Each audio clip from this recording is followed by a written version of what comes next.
Hello， 各位骚棒，今天咱们要盘的这个故事，看完我直接 emo 了，我的头快要裂开了，家人们。开局就是一幕逆天奇观，高考查分现场，大屏幕上赫然显示着一个数字948。我的妈，高考满分才750啊！你这948是啷个考出来的？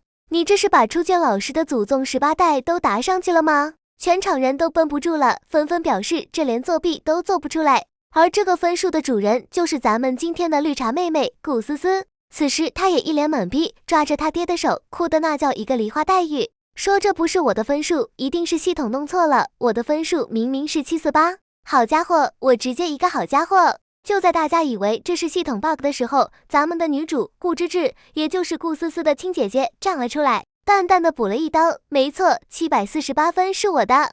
然后她看着惊呆的妹妹，说出了全剧的核心设定，你不是说无论我考多少，你都会比我多200分吗？这948就是我为你准备的惊喜呀！我特么也惊呆了，这是啥子超能力？搁这打游戏开挂呢？你妹妹是你的专属经验宝宝是吧？考多少分你都能自动加个200分的 buff， 这歪歪网文都不敢这么写啊！下一秒警察叔叔就来了，直接把顾思思以高考作弊的嫌疑给带走了。看到这里，我以为是个爽文开局，然而接下来的剧情直接震撼我一整年。时间回到高考前，这奇葩的一家子简直是偏心的教科书级案例。亲女儿顾芝芝在他们眼里就是个废物，是从乡下接回来的野丫头，一模考了500分，在他爹看来简直是奇耻大辱，连本科都上不了，丢尽了顾家的脸。而养女顾思思呢，考了700分，那就是清北的苗子，是顾家的希望，是全家的骄傲，这爹妈哥哥堪称驰名双标的典范。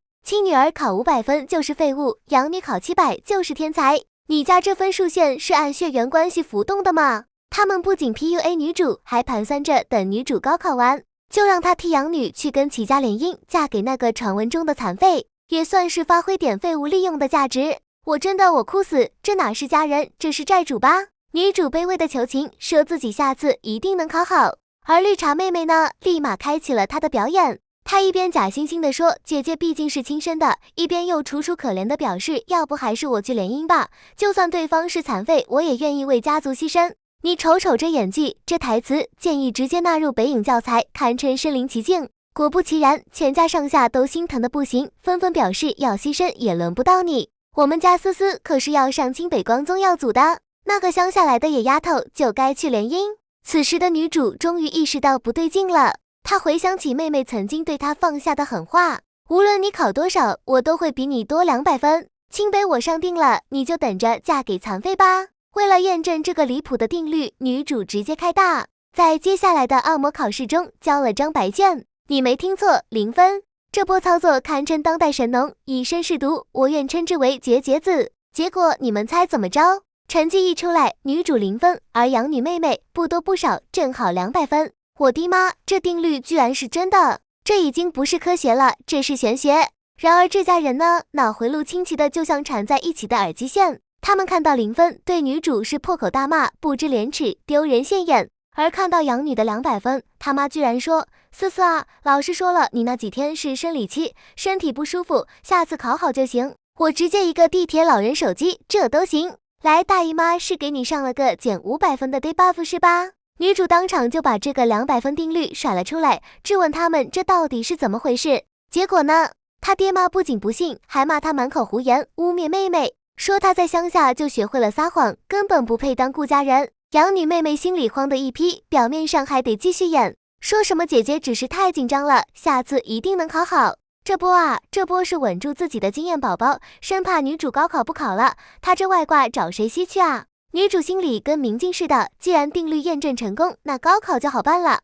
3模的时候，她小试牛刀，考了个550分。果不其然，妹妹那边直接750满分，年级第一。老师同学各种吹捧，把妹妹夸成了100年一遇的天才，顺便还要拉踩一下考550的女主，说她是蠢猪，连呼吸同一片空气都不配。妹妹一边享受着众星捧月，一边在女主耳边低语，你再努力有什么用，分数不还都是我的？转头又对着同学说，请大家不要把我和姐姐做比较，不然姐姐会很难过的。我的妈呀，这茶艺简直是茶道宗师哈人！终于来到了万众瞩目的高考，考前这家人还在疯狂输出，他爹直接放话，你要是再考不好，我就当没你这个女儿。考完试，养女估分700多，全家喜气洋洋。他爹更是脑子一热，决定办一个盛大的升学宴，把各界名流都请来，要现场直播查分，让所有人都见证他女儿的高光时刻。小伙伴们可以把勇字打在弹幕上，这种开席前疯狂立 flag 的行为，我只能说，大哥你高兴得太早了。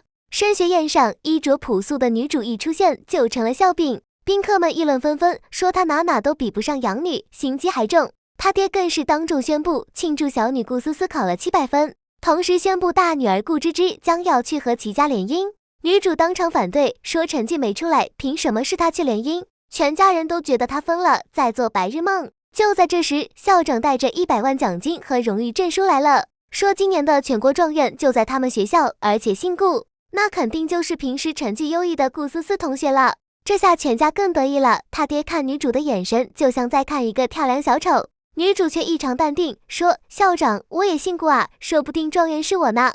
全场都笑了，觉得她疯了。妹妹更是假惺惺的劝她别挣扎了。女主将计就计，要求现场查分，谁分低谁去联姻。他爹气得直哆嗦，说行，今天就让你彻底死心。电视台记者一听也来劲了，要全程直播，让全国观众共同见证状元的诞生。在万众瞩目下，女主率先查分，屏幕上跳出数字748，全场炸裂，这妥妥的状元啊！所有人都傻了，尤其是那奇葩的一家人，下巴都快掉地上了。然后女主把手机递给已经开始发抖的妹妹，微笑着说，该你了，我的好妹妹，你不是永远比我多200分吗？让我看看你的惊喜。妹妹慌了，她知道748加上200那就是948，这不就等于自爆了吗？她想拖延，可她那个没脑子的爹和哥哥还在催，非要当众打废物姐姐的脸。最终在众人的催促下，妹妹颤抖着按下了查询键，于是就出现了我们开头看到的那一幕，948分，一个足以载入史册的离谱分数。铁证如山，女主终于揭穿了妹妹的秘密。所谓的200分定律是妹妹投机取巧的作弊手段，这948分的惊喜正是女主精心策划送给她的致命一击。你以为故事到这里就结束了？不，这家人的脑回路永远能突破你的想象。他们看到948分，第一反应居然是系统出错了，或者是顾芝芝嫉妒妹妹偷换了成绩。我真的绷不住了，清北招生办的主任都亲自来给女主送录取通知书了。他爹妈还在那儿跟主任掰扯，说我女儿平时都考0分，她怎么可能是状元？一定是她偷了我们养女的成绩。我的妈，这是亲爹亲妈能干出来的事！为了偏袒养女，硬生生要把亲女儿送进监狱，还要毁掉她的前程。面对这群已经不可理喻的家人，女主提出了最后的对决。现场考试，用清北选拔人才的超纲试卷全程直播，以决胜负。那么这场世纪对决，究竟谁会笑到最后？是身怀200分玄学的绿茶妹妹，还是运筹帷幄的真学霸姐姐？我们下期接着吐槽。